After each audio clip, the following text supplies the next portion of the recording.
Okay everybody, अस्सलाम वालेकुम, welcome again.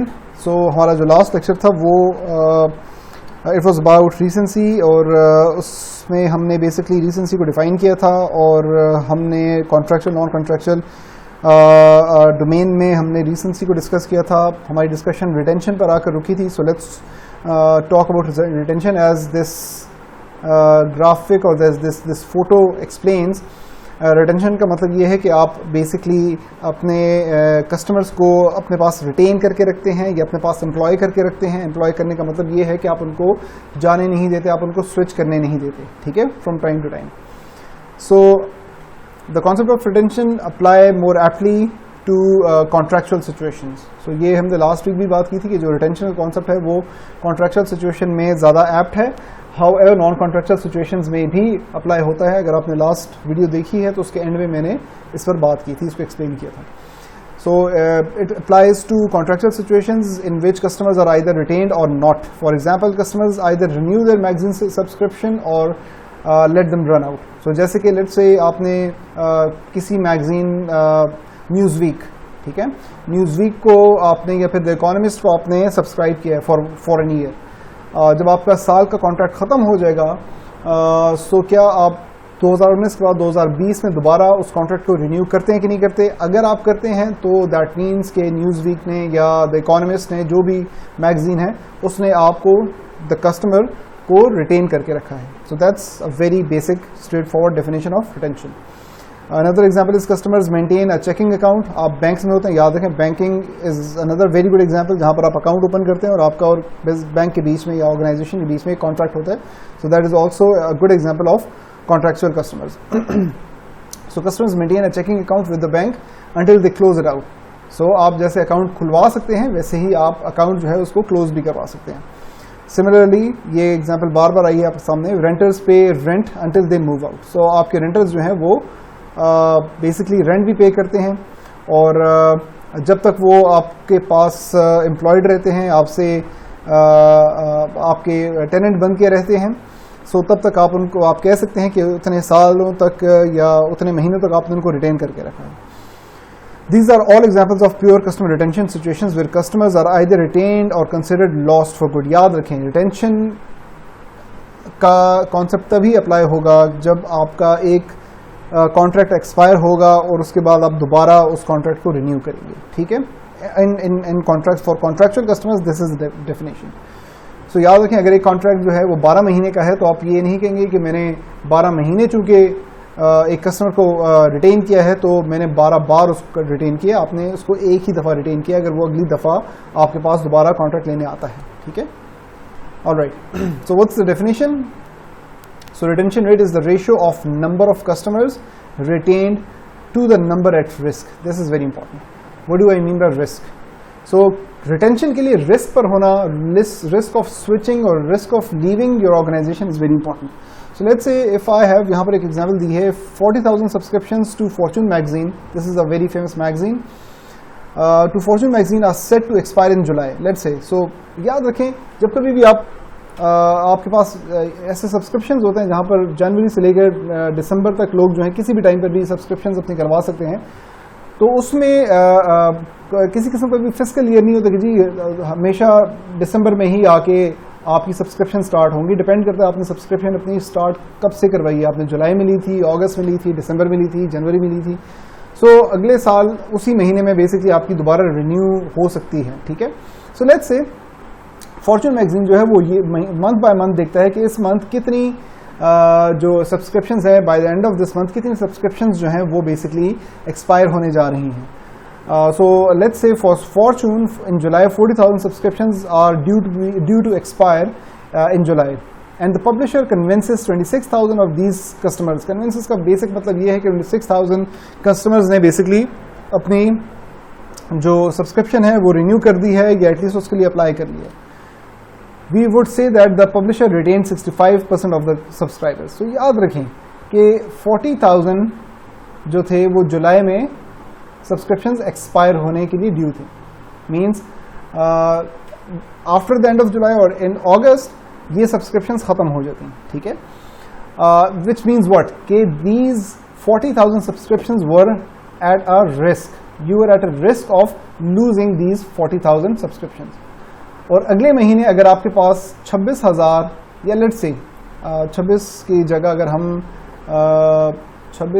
अगर हम एक बड़ा फिगर ले लें, so that I am able to clarify this point.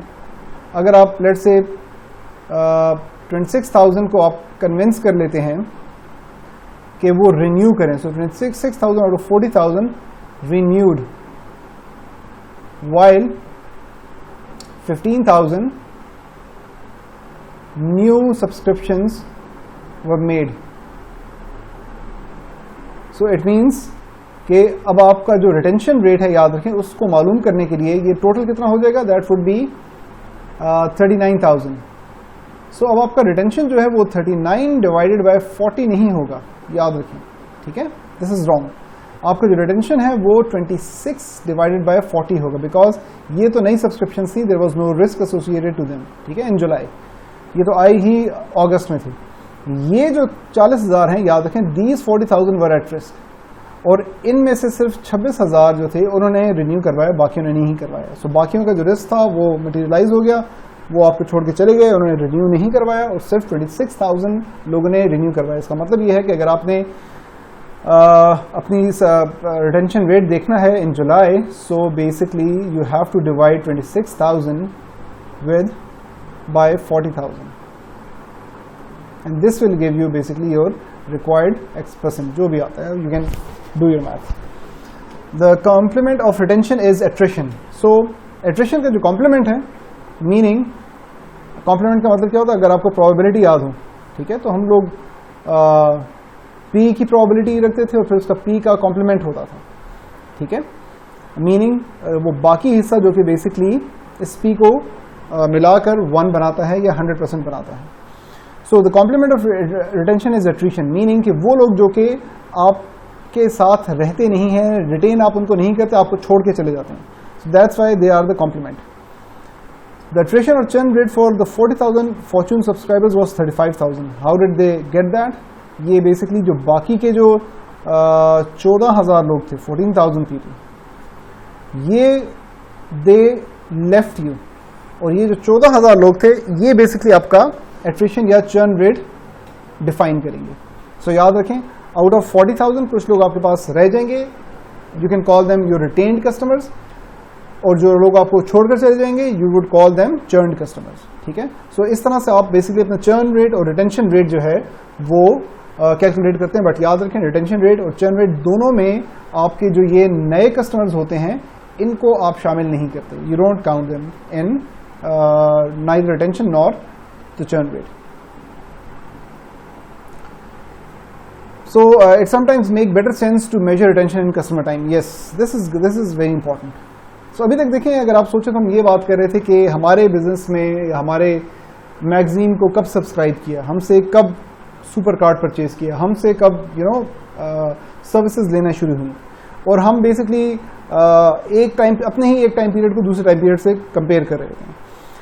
लेकिन अगर आप देखें तो देर आर सर्टन कस्टमर्स जिनको आप maybe highly satisfied customers कह सकते हैं, लॉयल कस्टमर्स कह सकते हैं. Sometimes they stay with you for a longer time period, maybe they are your customers for the 5 years, for the past 10 years, maybe मोर.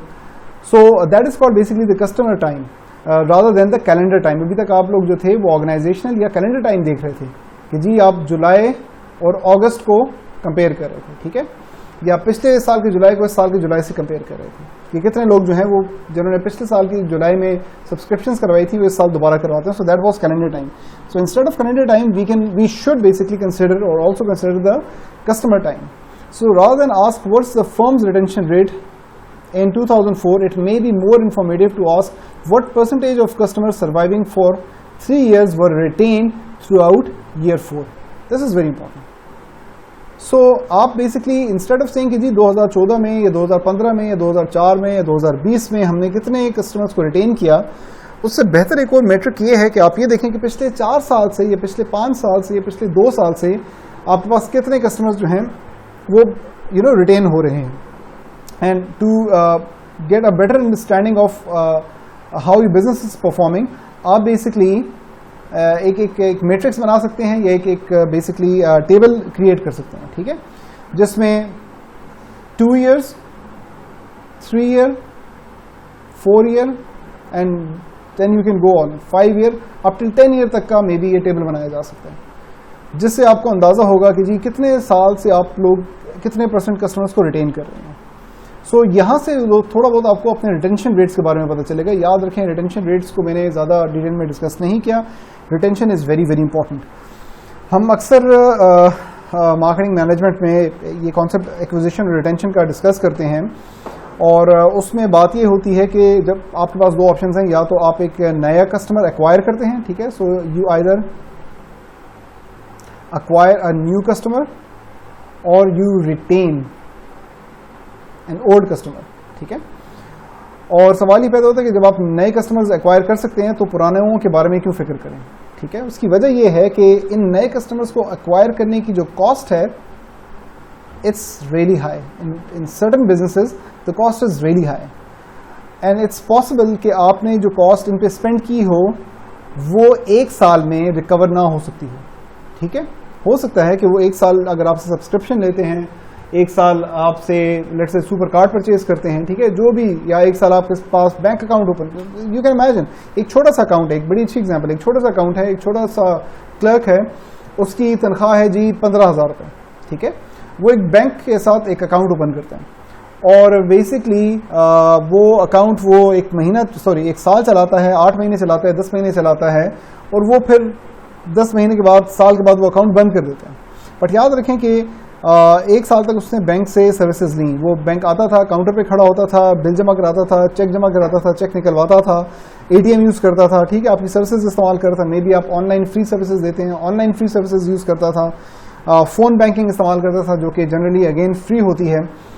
लेकिन चूंकि उसकी तनख्वाह बड़ी कम थी, सो नॉर्मली इस तरह के अकाउंट्स में अनफॉर्चुनेटली यही होता है कि जब फर्स्ट ऑफ द मंथ पे तनख्वाह आती है तो वो एक ही झटके में ड्रॉ हो जाती है, विच मीन्स कि वो बैंक में रुकती ही नहीं है कि उस पर बैंक किसी तरह से भी इंटरेस्ट कमा सके। दैट मीन्स कि that customer is not a profitable customer, ठीक है।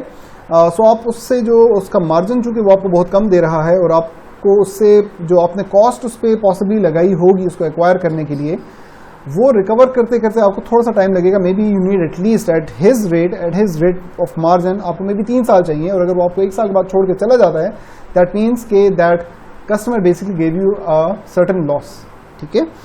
सो इसीलिए हमारे लिए इम्पॉर्टेंट ये है कि हम लोग बेसिकली इस कॉस्ट को रिकवर करने के लिए कस्टमर्स को ज़्यादा से ज़्यादा टाइम के लिए रिटेन करें। खाली रिटेन ना करें, हम नेक्स्ट लेक्चर में डिस्कस करेंगे। रिटेन करने के साथ साथ हमारी कोशिश ये भी होगी कि किसी तरह से एक जो डिफरेंट कस्टमर्स आपके पास होते हैं उनका जो प्रॉफिट मार्जिन है वो भी बेसिकली बढ़ाया जाए। So this was once again all about retention. याद रखें, ये जो कस्टमर एनालिटिक्स की जो सीरीज़ है, इसमें अभी तक हमने जितना भी काम किया है वो ज़्यादातर थ्योरेटिकल है, कॉन्सेप्चुअल है, इसमें अभी तक ज़्यादा कैलकुलेशंस नहीं आई। सो इन लेक्चर्स को गौर से देखें, गौर से समझें, और इंशाल्लाह हम लोग नेक्स्ट वीक फिर मिलते हैं। थैंक यू, खुदा हाफिज़।